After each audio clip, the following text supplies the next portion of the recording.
Lecciones de Escuela Sabática, segundo trimestre. Encuentros con Dios. En este trimestre nos enfocaremos en buscar una renovación para un despertar espiritual que nos permita caminar más cerca de Dios, conocer su corazón y cumplir su voluntad. Esperamos que al finalizarlo, como iglesia nos encontremos más despiertos y renovados en el espíritu. Muy bien, hermanos, pues vamos a dar inicio ahora a nuestra segunda parte de esta presentación, de esta introducción a nuestro segundo trimestre de 2025. Y ahora en esta ocasión vamos a hablar de la importancia de los ejercicios, estos ejercicios que llamamos ejercicios espirituales. Vuelvo a recordarles que el concepto de ejercicios espirituales no tiene que ver con el concepto dualista. Es cierto que en muchos ámbitos ustedes van a encontrar mucha literatura, muchos expositores que hablen de estos ejercicios espirituales, pero se van a presentar como ejercicios para el espíritu humano, como que ese yo verdadero, ese fantasmita que vive dentro de este cascarón que se llama el cuerpo, como para que ese espíritu se ejercite. Nosotros no vamos a usar de ninguna manera ese concepto, de ninguna manera. Cuando hablamos de ejercicios espirituales vamos a hablar de algo muy diferente, que tiene que ver con la espiritualidad, que tiene que ver con el Espíritu de Dios, con el Espíritu Santo, pero que no tiene que ver para nada con ese concepto de ejercitar el espíritu. Que nosotros no tenemos esa comprensión. Definitivamente no creemos que tengamos una sustancia llamada espíritu que habita en un cascarón llamado cuerpo.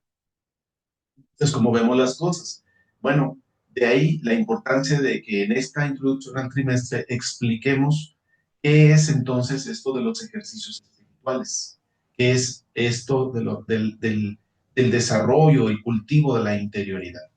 Bueno, para esto, hermanos, vamos a partir de varios conceptos. El primero que quisiera compartir con ustedes es esta diferencia que vamos a hacer entre el yo y el ego. Fíjense bien. El yo y el ego. Bueno, estos conceptos los vamos a tomar prestados de la psicología, de alguna manera, de la psicología, pero vamos a también tomarlos de muchos maestros de espiritualidad, de personas que se dedican al cultivo de su interioridad y que hacen esta diferencia precisamente para poder comprender en qué consiste este trabajo y por qué es importante para la espiritualidad hacer esta diferencia. Y para esto voy a valerme de una ilustración. Miren, quizá ustedes conocen esto, ¿verdad? Lo conocen. Yo no pude conseguir físicamente un algodón de azúcar. Por eso les traje una ilustración, pero creo que es igualmente válida. Espero que sirva. Esto es un algodón de azúcar. Y a diferencia del algodón de azúcar, voy a presentarles también el azúcar. Esto es azúcar. Aquí tenemos un poco de azúcar que está en esta base. Bueno, esencialmente el azúcar es esto, hermanos. Esta es su esencia, este es su estado un poco más natural, ¿no? El estado más natural del azúcar. Forma cristales el azúcar al unirse y pues está formado de moléculas de carbono, de hidrógeno, de oxígeno, es lo que conocemos como carbohidratos, ¿no? Carbohidrato, el azúcar. En esencia, el azúcar es energía. Nosotros consumimos azúcar, necesitamos azúcar en nuestro organismo, porque de ahí, esa es una de nuestras fuentes de energía principales, pues para poder hacer todas nuestras funciones, ¿no? Funciones cerebrales, las funciones de diferentes órganos, el ejercicio, los músculos, para que tengamos movimiento, necesitamos siempre energía. Y una de las fuentes de energía, pues proviene del azúcar. Por eso consumimos azúcar. Pero el azúcar, pues, para consumirla, pues la podemos consumir así directamente, pero también la consumimos a través de variaciones o de presentaciones que hacemos del azúcar, como caramelos, por ejemplo. Podemos comer un caramelo de hecho a base de azúcar, una paletita, podemos agregarle azúcar a algún otro alimento y vamos a tener diferentes presentaciones. Una de esas presentaciones, pues es esta, ¿verdad? El algodón de azúcar. En esencia, el algodón no es otra cosa, es azúcar. Esencialmente es azúcar. La someten a calor intenso, fuego, a través del fuego, y entonces el azúcar empieza a derretirse y empieza a formar como unos hilos, y esos hilos se van enredando en un patito y un artefacto ahí que está girando y está haciendo que los hilos que se van formando, pues salgan hacia el exterior, y la persona que le da forma al algodón lo va enredando rápidamente en un palito y obtiene esto. Pero en esencia es azúcar. Ahora, ¿por qué les estoy presentando esto? Porque si yo hiciera el equivalente, les diría, esto sería el yo y esto el ego. ¿Qué significa eso? Bueno, que nosotros, los seres humanos, tenemos nuestro ser auténtico, que somos nosotros, es esa conciencia de la que hablábamos en la clase pasada. Somos conscientes de quiénes somos, aunque pasen los años, aunque pase el tiempo, aunque cambiemos de ciudad o cambiemos de familia, ¿no? Que vivíamos con nuestros padres, ahora somos casados y formamos una nueva familia. Antes solamente quizá éramos hijos y ahora somos padres, o este, tenemos diferentes roles. Independientemente de esos roles, independientemente de nuestro aspecto físico, puede cambiar nuestro aspecto. Podemos cambiar de ropa, podemos cambiar de muchas maneras, ¿verdad? Pueden salirnos canas, podemos quedarnos sin cabello, no sé. De las hermanas lo mismo, ¿verdad? Podemos ser más delgados o más gorditos. En esencia podemos ir cambiando nuestro aspecto físico, nuestra apariencia puede ir cambiando, pero siempre tenemos esa noción, siempre tenemos esa conciencia de quién somos. Aunque podamos cambiar nuestra apariencia, seguimos con la conciencia de que somos nosotros. Ese es nuestro yo, nuestra conciencia de ser quien somos. Pero resulta que muchas veces nosotros nos hacemos no muchas veces, eso es siempre, todos los seres humanos nos hacemos una imagen de nosotros, construimos una imagen de quién somos. Y esa imagen es la que le presentamos a los demás. Esa imagen es la que quisiéramos que todos los demás vieran acerca de nosotros. Y no nada más tiene que ver con nuestra apariencia, también tiene que ver con nuestras habilidades, nuestras aptitudes, tiene que ver con nuestra manera de sociabilizar, etcétera, etcétera. Cada uno de nosotros construye, ¿verdad? Una imagen que quiere presentar al exterior. Bueno, entonces, entre esa naturaleza, esa esencia que somos nosotros, que es nuestro yo, y esa construcción, esa imagen que construimos para presentarle a los demás como una careta, ¿no? Como eh, pues un disfraz, ¿no? Que presentamos ante los demás. Hay diferencia, hay una gran diferencia, porque con base en qué construimos nosotros esa imagen. ¿Qué es lo que nos lleva a construir esa imagen? Bueno, pues esa imagen la construimos con base en varias necesidades. Una de las principales es la necesidad de ser amados. Nosotros necesitamos amor. Entonces, generalmente construimos una imagen que ayude para que las personas nos amen, ¿verdad? Para que las personas nos quieran, nos aprecien. Y esto se debe precisamente a que a lo largo de nuestra vida vamos teniendo experiencias en nuestra infancia, algunas buenas y algunas malas, algunas alegres, placenteras, y otras tristes de dolor, ¿no? Y aparte, a partir de esas experiencias de placer o de dolor, pues vamos construyendo nuestra imagen. Si, por ejemplo, hay cosas que nos agradan, que son placenteras, pues queremos repetirlas, queremos volver a experimentarlas. Entonces, construimos una imagen que nos ayude a volver a experimentar. Por ejemplo, cuando éramos niños, hicimos un dibujito bien bonito y se lo enseñamos a nuestra mamá, y nuestra mamá nos dijo, oh, bravo, hijo, tú lo hiciste muy bien, te felicito, ay, eres mi ángel, eres mi tesoro, eres mi, lo que sea, ¿verdad? La mamá nos aprecia, nos apapacha y todos decimos, oye, ya vi que a partir de este dibujito obtengo reconocimiento, ¿verdad? Pero si en lugar de eso éramos niños, quebramos casa preferida de nuestro papá, y el papá se enojó, hizo todo un teatro ahí, ¿verdad? Y nos armó todo un lío porque rompimos la taza, nos quedamos desconcertados. Caray, ya vi que esto no me agrada, esto no me gusta, entonces siempre voy a construir, voy a tratar de ser la persona que no rompe platos, que no rompe. Y a partir de ahí vamos construyendo, vamos haciendo una forma de ser que trata de agradarle a los demás, que trata de conseguir aprecio, afecto, que trata de conseguir amor a partir de esas acciones o de esa imagen, que a veces también es nuestra apariencia, ¿verdad? Nos peinamos, estamos bien peinaditos y nos chulean, ¿verdad? Ay, mira qué bonito se ve el niño, qué bonita se ve la niña. Ah, pues queremos. Andábamos todos despeinados, andábamos jugando y de pronto, oye, mira, te ves como un monstruo, ¿no? No, pues no nos gusta que nos vean así, entonces buscamos.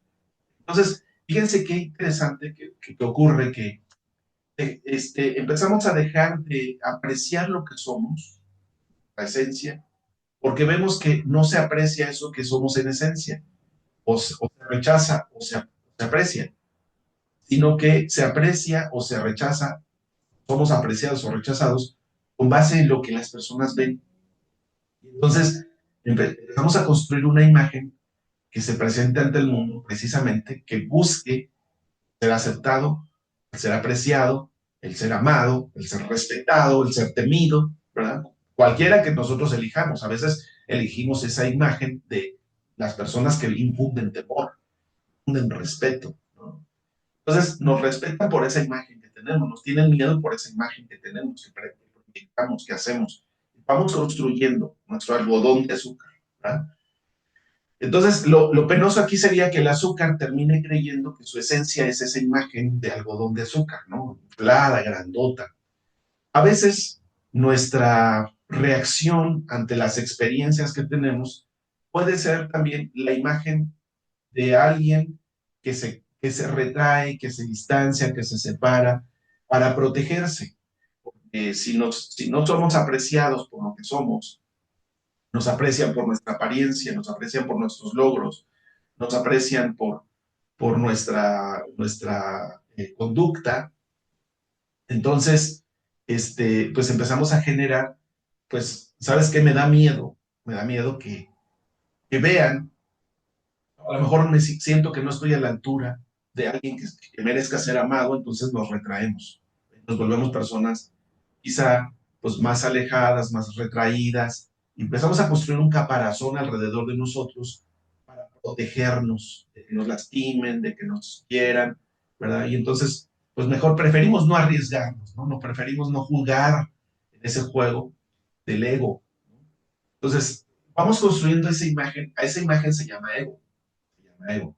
Y, bueno, el tema aquí, hermanos, es que nosotros los seres humanos somos dignos, completamente dignos, que Dios nos da esa dignidad, ¿verdad? ¿No? Dios nos da esa dignidad de ser amados. Para eso fuimos creados y por eso fuimos creados. Dios nos creó porque nos ama. Dios nos creó para ser amados.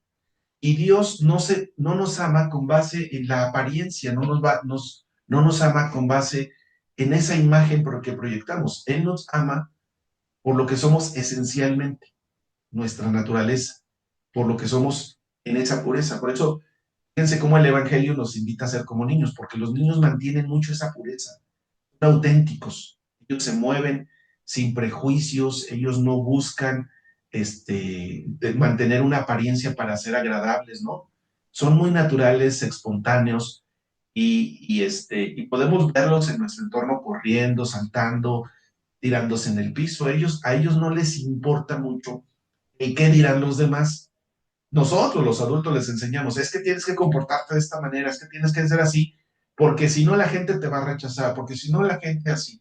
Y entonces comenzamos a construir una idea muy equivocada acerca del aprecio, la aceptación y el amor. ¿Qué tiene que ver esto con la espiritualidad? Bueno, pues precisamente tiene que ver con la espiritualidad. Es un camino, ese viaje a la interioridad, es un camino para conectarnos con nuestra esencia, con lo que somos esencialmente, creencias, sin una fachada, sin una careta, con esa autenticidad que somos nosotros, con ese ser auténtico, ¿no? Y que nosotros terminamos, lamentablemente, creyendo que esa proyección, esa construcción que hacemos, eso somos en esencia, y no es así. En esencia, nosotros somos seres amados, nuestra naturaleza. Nos amó desde antes de la fundación del mundo. Por amor nos creó, por amor nos llamó a la existencia, por amor. Cuando nosotros caímos en pecado, Él no dejó de amarnos. Cuando nosotros nos distanciamos, cuando nosotros le dimos la espalda y agarramos nuestro propio camino, Dios no dejó de amarnos porque Él nunca nos ama por nuestras apariencias. No nos ama por lo que somos externamente. Él nos ama por lo que somos en esencia. Y en esencia somos su creación. En esencia somos eso. Pero con el paso del tiempo vamos desconectándonos de eso que somos esencialmente. Y vamos terminamos creyendo que somos, o sea, voy a poner nuevamente el ejemplo, ¿verdad? Sí. Somos esto, pero no nos gusta ser así, porque así no se ve bonito, así no se ve agradable, así la gente no lo compra, ¿no? Así los niños no van a correr para desearlo. Entonces, queremos ser mejores, ¿verdad? Bueno, aquí está la esencia. Esto sigue siendo esencialmente azúcar, pero el problema es que el aprecio no está en el azúcar misma, sino en la apariencia, en la imagen que proyecta esa azúcar. Y aquí la idea, hermanos, es que el problema con el ego es que nos esclavizamos. Somos esclavos. Cuando nosotros estamos viviendo con base en una apariencia, en una máscara, al paso del tiempo eso es completamente desgastante. Invertimos más fuerza, más energía, más vigor en mantener esa imagen que en ser nosotros como auténticos. Nosotros, en nuestro ser auténtico, cuando Dios nos creó, cuando Dios nos concibió, también nos concibió libres de pecado, ¿verdad? He aquí, Dios hizo al hombre perfecto, dice la palabra. En esencia, somos seres perfectos, somos seres luz, somos seres de amor, somos seres justos, pero el pecado vino a distorsionar todo eso. Y entonces, dejamos de ser auténticos, dejamos de ser nosotros para convertirnos, transformarnos o proyectarnos con una imagen ante el mundo, pues una imagen de quien no somos. Porque en realidad esa imagen, ese que proyectamos, pues en realidad es lo que la sociedad, lo que las personas nos exigen que seamos. Terminamos viviendo una vida que no es la nuestra, es una vida que pretende agradar a los demás, pero bajo sus criterios. Y dejamos de vivir nuestra propia vida, dejamos de vivir auténticamente. ¿Verdad? Y yo quisiera que esto no se confundiera con la otra idea, porque hay personas que dicen, yo vivo auténticamente y vivo mi vida, pero en realidad no viven ni su vida ni viven auténticamente, viven la vida sometida bajo el poder del pecado. Y es otra forma de ego, ¿verdad? Es otra forma de ego. Esa idea de yo vivo mi vida, yo sé quién soy, yo no le debo cuentas a nadie, es también una construcción que hacemos completamente fantasiosa, ¿no? Esa libertad fuera de Dios es una fantasía, no existe la libertad fuera de Dios. Si no estamos en Dios, entonces somos esclavos de nuestras pasiones, somos esclavos del pecado, somos reos del poder de la muerte, y en realidad vivimos de manera egoísta, ¿no? Egocéntrica. La auténtica libertad, el ser auténtico, no busca agradar a los demás para ser amado. El ser auténtico ama a los demás y sirve a los demás, no para hacerles agradables, ni para caerles bien, ni para ganarse el amor y el aprecio, sino porque es amado. Como yo soy amado, sirvo a los demás. Como yo soy amado, Me relaciono auténticamente con los demás, como soy amado, respeto a los demás, no para que me respeten, no para que no me hieran, sino porque soy amado. Cuando conectamos con nuestra esencia, con eso que somos en esencia, entonces podemos vivir auténticamente. La espiritualidad, ese viaje hacia el interior que estamos procurando, hermanos, que pretende precisamente que nosotros conectemos con lo que somos esencialmente y que nos liberemos de un ego eh, tirano, de ese ego que construimos, que es como, yo lo explicaría así, es como aquella estatua que construyó el rey de Babilonia, mandó que todos se inclinaran ante ella, ¿verdad? No era otra cosa sino él, pero proyectado de manera grandiosa. Incluso él terminó adorando esa imagen, ¿verdad? Terminó admirando esa imagen. Entonces, nosotros a veces terminamos rendidos, idolatrando esa imagen que nosotros hemos construido de nosotros mismos. Y esta imagen se convierte precisamente en el mayor enemigo de la espiritualidad, porque compite con Dios. Ese es el problema del pecado. Desde el inicio, en el inicio, Dios vio que el hombre quería ser Dios. Recuerden cuál fue la tentación con la que la serpiente se acercó a los seres humanos. ¿Y qué le dijo a Eva? Cuando Eva le dijo, no, Dios nos dijo que no comiéramos ni tocáramos de este fruto, ella dijo, no, bien dices, porque Dios sabe que el día que comas tú de él, serán abiertos sus ojos y ustedes serán como dioses, sabiendo el bien y el mal.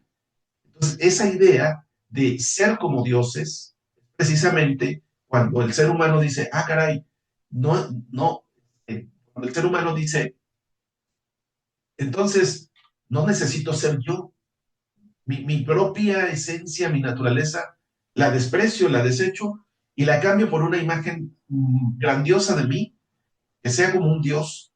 Yo quiero ser como Dios.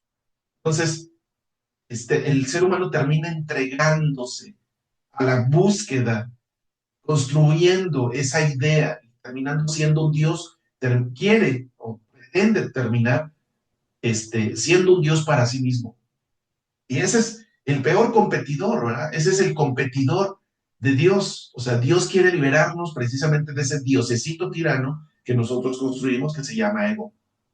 Ese ego que es una imagen que nos ordena, que nos limita, que nos condiciona para vivir de una determinada manera, pero siempre alejados de Dios. Siempre alejados de Dios. Ahora, muchos cristianos aun y cuando hemos conocido el Evangelio, tenemos una relación personal con Dios, seguimos sin darnos cuenta que no somos auténticos, ¿verdad? Que hemos perdido nuestra autenticidad y muchos cristianos siguen viviendo alimentando. ¿Y cómo lo hacemos? Pues es muy evidente, ¿verdad? A veces en las iglesias nosotros podemos observar personas que buscan los primeros lugares, que les gusta atraer el reflector hacia su persona, llevarse la gloria, mantener el poder, ¿no? Ser los mandamases en la iglesia, y tienen toda esta idea de un yo del cual todos deben de rendirse, al cual todos deben admirar, al cual todos deben de respetar, al cual todos deben de reverenciar. O el otro ego, que puede ser también esa idea de retraerse, mantenerse alejado para que no me dañen, porque he sido una persona muy lastimada y entonces tengo miedo de que las personas vuelvan a lastimarme y entonces pongo mis barreras y soy un ego duro, fuerte, rudo, distanciado. Pero al final de cuentas, es una idea equivocada quiénes somos nosotros. Dios desea liberarnos. Dios desea que seamos auténticos. Dios desea que nos manifestemos en el mundo como lo que somos, su creación perfecta. Que nos manifestemos en el mundo como luz, como amor, como justicia. Eso es lo puro de nosotros. Dios nos diseñó como Dios nos diseñó desde el inicio, ¿verdad? Como Dios nos creó como seres para amar, seres para justos, seres para gozarnos de la vida. Y en la medida en que nosotros conectamos con nuestra esencia, hermanos, vamos distinguiendo ese ego y vamos poniéndolo en su lugar. Entonces, tenemos la oportunidad de vivir auténticamente. La espiritualidad también tiene que ver con esa vida auténtica, porque esa vida auténtica no tiene reparo, es la vida de Jesús. ¿Verdad? Jesús es el ser más auténtico que ha vivido en este mundo. Él no tenía ego. Él completamente había anulado su ego, se manifestó como Él es, con su naturaleza, con su esencia. Él era amor, Él era compasión, Él era ternura, Él era amistad, Él era gozo. Por donde quiera que Él iba, su luz iluminaba, ¿no? El mismo apóstol Juan dice, Él es la luz que alumbra a todos los hombres. Un ser de luz es un ser que desde el inicio del Evangelio dice, él es la luz que alumbra a todos los hombres, y este es el Evangelio, ¿no? La luz se manifestó a los hombres, pero los hombres amaron más las tinieblas que la luz, y en eso está la condenación, que rechazaron la luz. Y Jesús es luz porque era un ser auténtico, que era un ser, una persona, un ser humano, en el que era movido por el Espíritu. Por eso, cuando nosotros vemos en los evangelios, es muy importante recordar que cuando Él se bautizó, después de haberse bautizado, los cielos fueron abiertos, el Espíritu de Dios vino y se posó sobre Él. ¿Por qué? Porque esto que Jesús nos muestra es que nosotros podemos ser como Él, seres libres, seres auténticos, seres amorosos, si somos guiados por el Espíritu, somos impulsados por el Espíritu. Si permitimos que el Espíritu nos habite y nos empuje, nos impulse, nos renueve, nos vitalice, ¿verdad? Y en la medida que eso ocurre, entonces pues, vamos a ir siendo más auténticamente nosotros y nuestro ego va diluyéndose. Una sociedad construida sobre este ego, pues es una sociedad como la que nosotros vemos hoy y se ha visto a lo largo de la historia. Esta humanidad basada en el ego es una sociedad egocéntrica y egoísta, ¿verdad? Sobre todo es egoísta. Somos egoístas cuando nosotros tenemos al ego como fuese nuestro ser auténtico.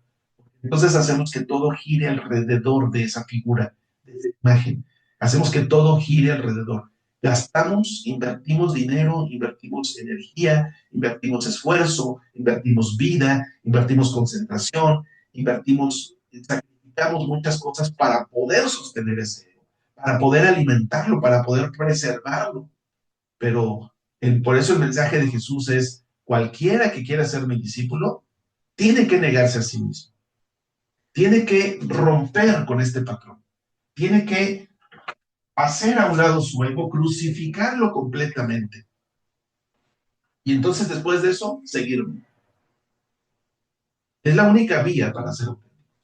Por eso Pablo dice, con Cristo estoy juntamente crucificado.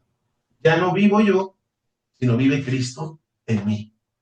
Y lo que ahora vivo en la carne, lo vivo en la fe del Hijo de Dios, el cual me amó y se entregó a sí mismo.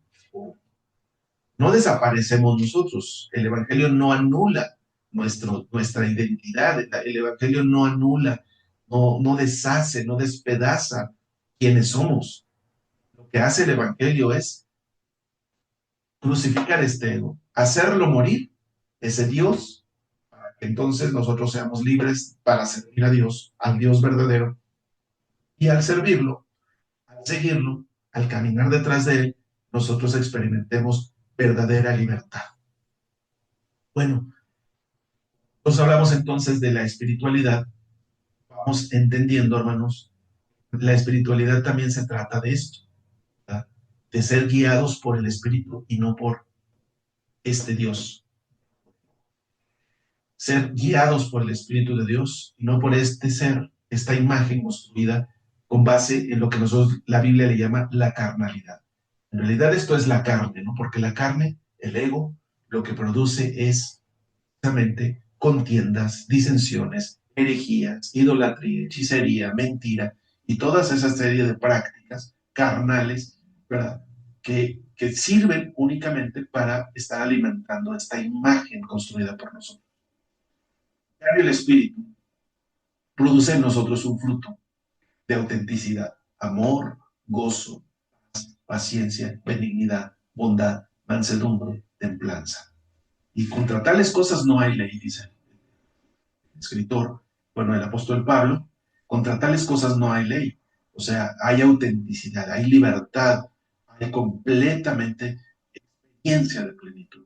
Que Dios nos permita vivir esta experiencia, este caminar, en este viaje hacia nuestro interior, para ir descubriendo y permitamos que el Espíritu Santo nos ilumine para descubrir, identificar esos elementos a los cuales necesitamos renunciar para una vida auténtica.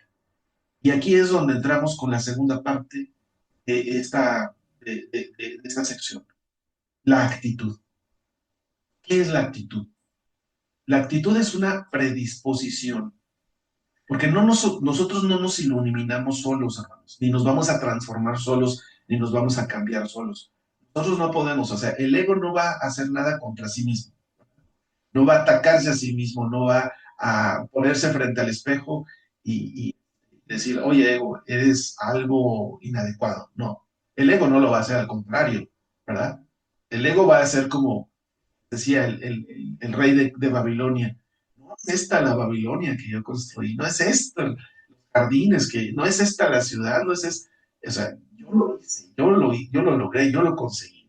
Yo, el ego, siempre va a estar ahí presente, entonces jamás va a atentar contra sí mismo. Al contrario, esta imagen va a exigirnos que se siga alimentando y se siga nutriendo y que se sigan haciendo una serie de sacrificios para poderlo tener y hacer crecer. Pero el Espíritu, cuando obra en nosotros, nos transforma y nos lleva a una vida más auténtica. Por eso, nosotros no podemos hacer nada por cambiarlo. Nosotros no. ¿Qué nos corresponde hacer a nosotros? ¿Qué es lo que podemos hacer nosotros para que esta transformación ocurra? ¿Qué es lo que vamos a hacer? ¿Qué es lo que podemos hacer? Bueno, nosotros lo que tenemos que hacer es estar dispuestos, tener la disposición para que eso ocurra. Y bueno, y en la introducción al trimestre, nosotros les presentamos dos imágenes. La imagen primera es la de un papá. Esa meta, ¿verdad? Que nosotros pues, de niños, o vemos a los niños sobre todo, elevar, ahora ya casi no se ven, pero antes veían mucho, elevarlo con el viento. Entonces, el papalote por sí mismo no puede volar, no tiene facultad, no tiene poder, no tiene capacidad. Si nosotros lo soltamos y no hay viento, sencillamente se desploma, cae al piso y ahí se mantiene. Nada, nunca se va a mover, ahí va a quedar. No tiene absolutamente ninguna posibilidad y ninguna capacidad por sí mismo, inherente a él, que le permita volar. ¿Dónde viene la posibilidad? Del viento. Cuando sopla el viento, el papalote puede volar. Pero para que eso se consiga, lo que se tiene que hacer es poner al papalote en una posición. Ustedes atiendan a esta palabra, hermanos, subrayenla, tomen nota de ella. Posición, ¿verdad? Una posición. El papalote se va a poner en esa posición y entonces cuando llegue el viento, estando en esa posición, lo va a elevar. ¿Qué tenemos que hacer? Colocarlo en la posición adecuada, sencillamente. Esa es nuestra labor. Entonces, a eso se le llama actitud. La palabra actitud es una predisposición, o sea, una disposición previa que adoptamos nosotros, o que se adopta ante la realidad. Una actitud es una valoración que nosotros hacemos de las cosas previamente. Y de tal manera que cuando nosotros nos enfrentamos a una cierta experiencia, ya sabemos cómo responder, ya respondemos a esa experiencia porque tenemos previsto cómo responder a ella. Entonces, ¿cómo respondemos a un halago? ¿Cómo respondemos a alguien que nos da un obsequio? ¿Cómo respondemos a alguien que nos ofende? Ya tenemos una predisposición. Es decir, internamente ya decidimos, si alguien me ofende, yo le voy a responder de esta manera, ¿verdad? Ya sea perdonando, dando la otra mejilla, o devolviéndole el golpe y doble, ¿no? Con venganza. Nosotros ya tenemos previsto, de alguna manera, valoramos en la vida y internamente ya tenemos eso, y eso es lo que nos permite reaccionar ante las situaciones, la actitud. Entonces, cuando hablamos de asuntos del espíritu, de la espiritualidad, nosotros también necesitamos entender la importancia de nuestras actitudes, porque la actitud es una predisposición, o sea, como en el caso del papalote, es una posición previa que va a permitir que cuando llegue el viento lo eleve. De esa manera, nosotros somos llamados a trabajar atendiendo las disposiciones, atendiendo la posición en la que nosotros nos encontramos para que el Espíritu obre en nosotros. Si nosotros mantenemos la actitud adecuada, si cultivamos las actitudes adecuadas, entonces nosotros nos ponemos en una posición que el Espíritu nos puede mover. Esos son los ejercicios espirituales, de eso se tratan los ejercicios espirituales, de cultivar, de ejercitarnos en las actitudes que permiten que el Espíritu Santo obre en nuestra vida. Y en ese sentido, hermanos, pues les decía, hay otra imagen que es la de un velero, un barco. Imaginemos las carabelas en las que viajó Colón de Europa a América. Bueno, el barco por sí mismo no tiene capacidad de moverse. El barco por sí mismo, lo ponen en el agua y a menos que las olas lo lleven de un lado a otro, el barco se va a mover. Pero para darle impulso, para darle dirección, para darle velocidad al barco, se requiere el viento. ¿Qué hacen los marineros? Bueno, levantan las velas, son grandes telares, tejidos con tejidos muy gruesos, capaces de resistir el viento. Y entonces levantan esos telares, los colocan en una determinada posición, elevación y dirección, para que entonces el viento llegue, choque contra esos telares y empiece a impulsar la nave. Y así es como las naves, los grandes barcos que pueden cargar toneladas, en aquellas épocas, podían moverse, ¿no? Por la fuerza del viento. ¿Qué se necesitaba? Poner las velas en una posición adecuada, sencillamente. Querían detener al barco, querían que el barco ya no avanzara, bajaban las velas y el barco se detenía. Querían que el barco siguiera avanzando, levantaban las velas, las colocaban en una posición, el barco empezaba a moverse. Entendían este principio del poder del viento. Y recurro a estas ilustraciones, hermanos, porque la palabra espíritu esencialmente significa eso, un viento, el aire en movimiento. Aliento es aire en movimiento. O sea, no podemos sentir el aliento, nuestro aliento o el de otra persona, a menos que esté moviendo. Necesito hablar, necesito hacer ese movimiento para que entonces se considere aliento. Si no hay movimiento, pues no es aliento. En ese sentido, pensemos y imaginemos esta idea y pensemos, entonces es un viento que sopla de parte de Dios, es una fuerza, es su presencia intermediada, ¿verdad? Es un poder que es el Espíritu que sopla sobre nosotros. Y estamos ahí, ¿qué tenemos que hacer? Ponernos en la posición correcta, colocarnos en una posición correcta. Y eso, a eso le llamamos nosotros actitud. ¿Qué actitud necesitamos cultivar? Bueno, pues, por ejemplo, tenemos la apertura. ¿Ciertos? Si yo cierro mis velas, el espíritu va a soplar, pero mi barco no se va a mover. Necesito apertura, necesito estar abierto a que el espíritu me mueva. Necesito quietud, necesito estar en una posición de quietud.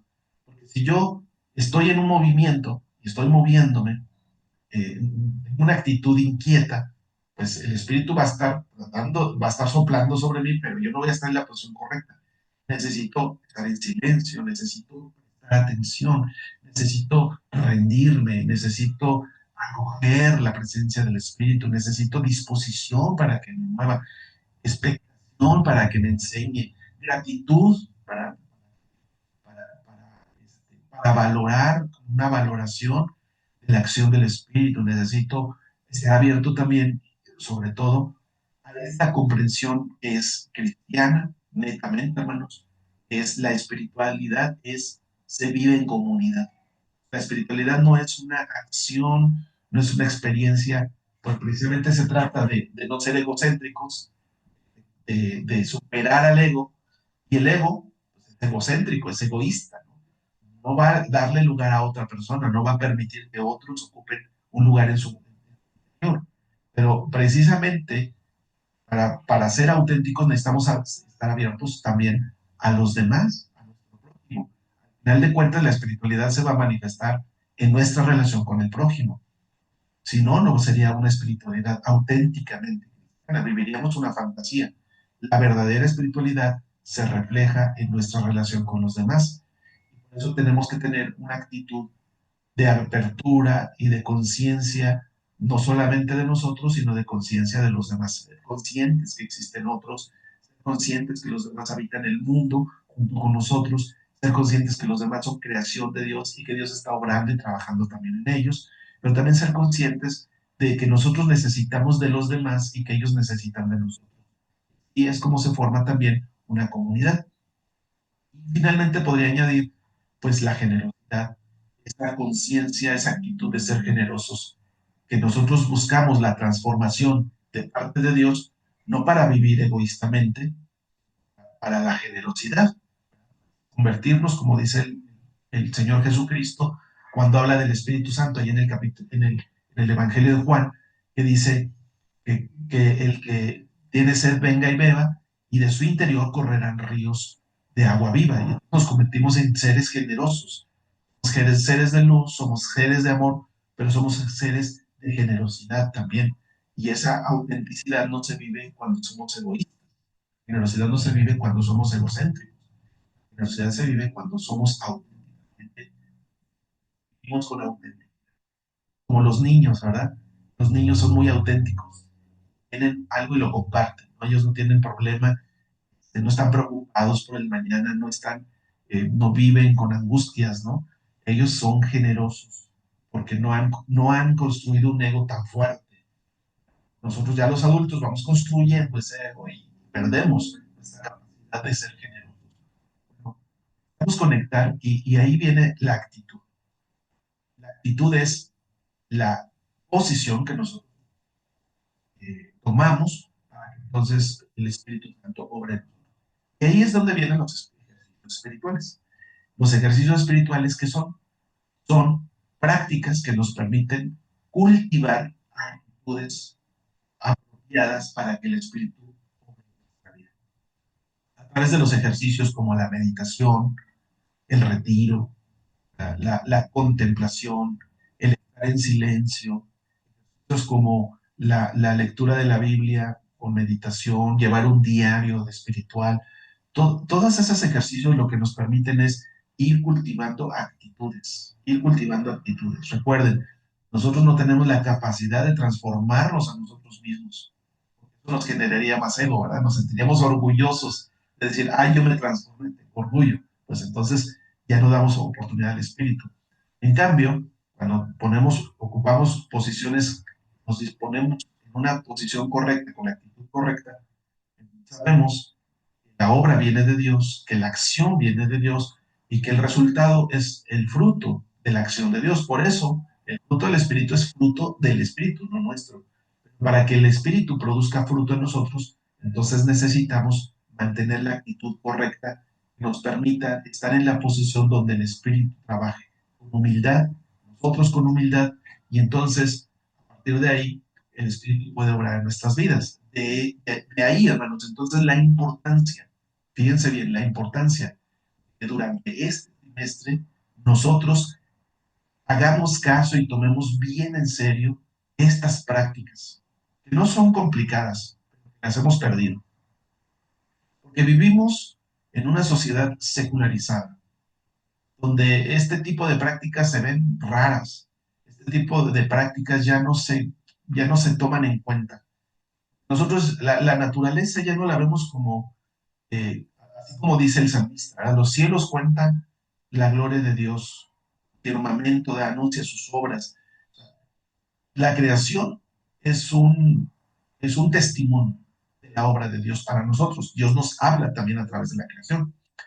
Pero nosotros estamos acostumbrados a ver la creación ya como un medio material. Son los recursos materiales para nuestra subsistencia. Entonces, vemos a la creación como algo que dominar, como algo que explotar, como algo que tenemos que usar para nuestro beneficio y enriquecernos.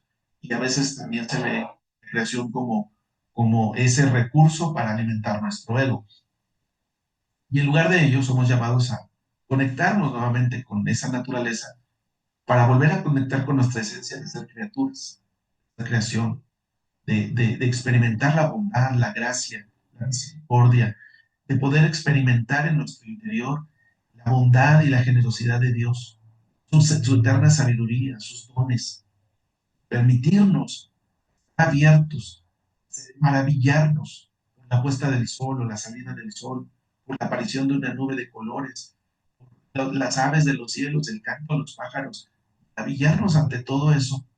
Hemos perdido ya esa sensibilidad y al perder esa sensibilidad, porque no somos seres muy egoístas, al perder esa sensibilidad, entonces desarrollamos actitudes pues opuestas, de orgullo, de autosuficiencia, desarrollamos actitudes de poder, de búsqueda de poder, buscamos, tenemos actitudes cerradas, ¿no?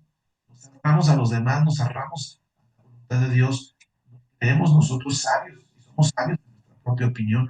Entonces, esas actitudes pues nos llevan muy lejos, nos desvían muy lejos del camino que Dios tiene preparado para nosotros. Yo espero, hermanos, y eso esperamos para todos ustedes, que nuestra iglesia pueda tener un despertar espiritual a partir de este trimestre, que volvamos a conectar con prácticas que hemos olvidado, prácticas que hemos descuidado, que hemos ignorado, que incluso hemos mal comprendido.